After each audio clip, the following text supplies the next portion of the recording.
So recently a channel called In Praise of Shadows has made a video hit piece, which has now become a legendary miscalculation. And since the wrath of the video's intended targets has already been felt, and the scavengers waiting on the sidelines have already come in to claim their pound of flesh, I figured it was safe for me to scurry in like the lower mammal that I am. But I figured it's already kind of useless to try to salvage what I can from the bones, considering that everything that can be said about this creator has been said, in regards to their content. With higher production values. Higher production values? Bro, you got a fucking green screen. What is the higher production value? Their appearance. A living soy jack meme with a pedo mustache and bisexual lighting. And most importantly, their character. Ruben Tatillo says, "You are a genuinely bad person, but I believe that you don't believe that. So susceptible to social pressures. Malleable. Weak-willed." No, I figured the most humane thing I can do is just to learn what I can from what's left of the corpse. Now, from what I can tell, In Praise of Shadows was a horror analysis channel, mixed in with a bit of an op-ed vibe. And it seems they would use different aspects of horror movies as vehicles to help further their political agenda. Now, I'm going to have to speculate on most of the things about this channel from before this video was made. Considering that now a spotlight has been shown on it, it's hard to sift through what's just like hate watching to what was actual views. But from various videos that I've seen covering the topic, it was a relatively successful channel. That was, however, until a release of a video analysis of The Hills Have Eyes. In their analysis of the movie, they forcefully project their own political ideology to form a narrative so far removed from the original movie, it's pretty much laughable. In it, they try to defend the actions of a group of violent cannibals as they murder, rape, and attack of innocent lost families, equating the group of cannibals to oppressed minorities, which in hindsight is pretty insulting. Oh god, this is the greatest fucking take in the universe. Have eyes. The hill people can be representative of anything that you want them to be, really. Okay. They can be Native Americans, and the He did a whole video essay saying how the Hills of Eyes guys are the actual good guys. They are the Native Americans or the black people. They are the good guys. hills themselves can be allegorical of them being forced back onto reservations. After the release of this video, the channel began to lose credibility, and saw a drop in views. This is a graph of my total lifetime views on my channel, and this is the point where I posted The Hills Have Eyes. There is a clear delineation before and after me making that. And after that, I can only assume that he would see channels in the same field as him just achieve and grow in popularity. And with that, he gained jealousy. And with jealousy grows anger. Anger leads to hate. Hate leads to suffering. And as time passed, the frustration grew and grew until it finally boiled over. And like a wounded, cornered animal, they lashed out blindly at any perceived threat. And in doing so, incurred the wrath and fury of the YouTubosphere. In a now deleted 3-hour-long video disguised as a critique of horror with a conservative nature, it was instead nothing more than just an aimless diatribe of a truly aggravated individual. Full of baseless accusations. He is friends with Brandon Buckingham, a gun YouTuber who has been accused of threatening some of which were just borderline fringe conspiracy. Wendigoon is publicly connected to the Internet Historian, and has even appeared in his videos. The Internet Historian publicly said that his birthday was April 20th. It is not, and has only said that as a joke because that is Hitler's birthday. And the best thing that can be done now, in my opinion, is to just learn from all of this. Or else this hilarious sacrifice was for nothing. Not the beast! Ah! Open my eyes! My eyes! Ah! The first thing that can be learned is the lack of any true research.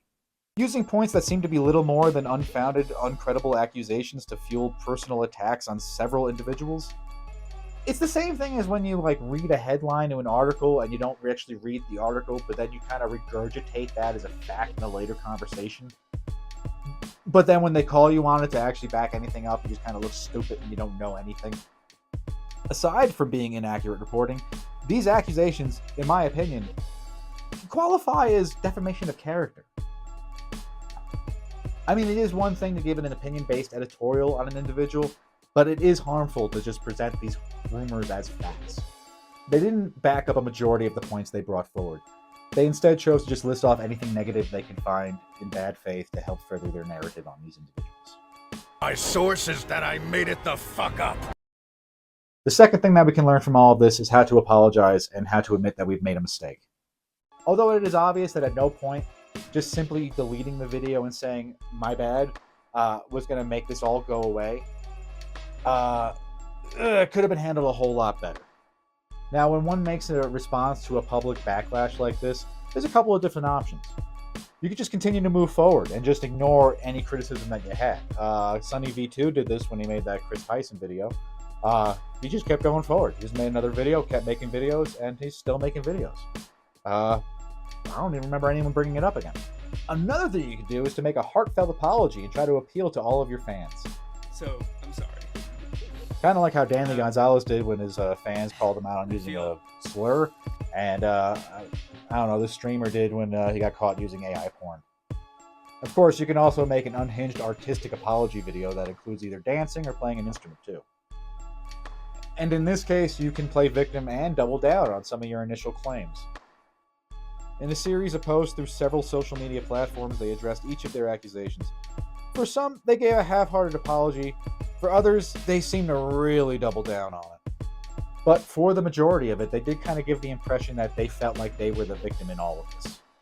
I always tried to do my best. I dropped the ball here in how I presented this. My heart was in the right place. I tried to live my life with integrity. If you have watched me for a long time, I hope you know this. I also think that it is telling that the bulk of what I said has not actually been addressed at all, and that my many criticisms were instead about details that I got wrong, such as the nature of Brandon's work. I feel it is important to note, even if I was off in some details, mentally, I have grown very tired of conservatives picking apart my work for 2 years. I am worn down. I let my emotions get the best of me here. But the core idea in this needed to be addressed. But this was beneath me. That was a product that began with The Hills Have Eyes ultimately. I made the video to say that even if Windigoon did not harbor hate, that his base was made of it, and that he was comfortable making money from that. And I think that point stands true, and has now been proven, and it is now time to end this. The most important thing that we can learn from this is not to let your political stance be your whole identity. Even from the title of this video, you can tell that it wasn't going to be in good faith. You can already tell that it was already set up to be an us versus them type of thing. And in this belief that you're either us or you're them, it's unhealthy and it's dangerous. And this is the perfect example of what that outlook can do. Simply for having a different stance on certain things, this creator villainized several individuals simply for being associated with the main target of their video segment. Willing to take anything they came upon as a fact as long as it helps serve the narrative that they wanted to create. And in some recent instances, some have even decided to defend the indefensible. Even in this video in question that we're talking about. His content is very pro-state, pro-cop, pro-gun, and pro-death to people who don't share his beliefs propaganda. For example, one of his videos is titled, Predator Takes Shotgun to the Face, and features a picture of him smiling in the corner of the thumbnail next to an image of a terrified man about to be executed by cops, with the text that reads, head removal. I don't believe that they had any real malice intended in the video they made. I think that they're just a victim of when you make politics your entire identity, and then it becomes like a team. Almost like getting into a fight at a fucking football game. And when you have politics be your entire identity, you kind of see the world through a whole black or white lens. People are more complex than that, and that seems to be left out of a lot of conversations recently. I can, to an extent, understand that feeling of desperation, that need to be relevant. I mean, I've had one of my videos actually gain some traction, and I know it's like nothing compared to the larger channels, but for me, I'm already spiraling, just trying to gain that feeling of relevance again. I'd like to think that I put more thought before I just start casually attacking a much larger channel than me, with nothing more than a feeling and opinion. But I don't know. I guess I'm doing this now to a larger channel than me, with a feeling and an opinion. So,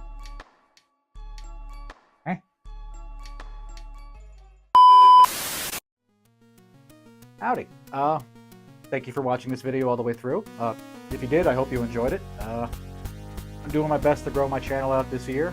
If you enjoyed this video, I hope I earned your subscription. And yeah, I'm going to keep doing what I'm doing, and see y'all next time.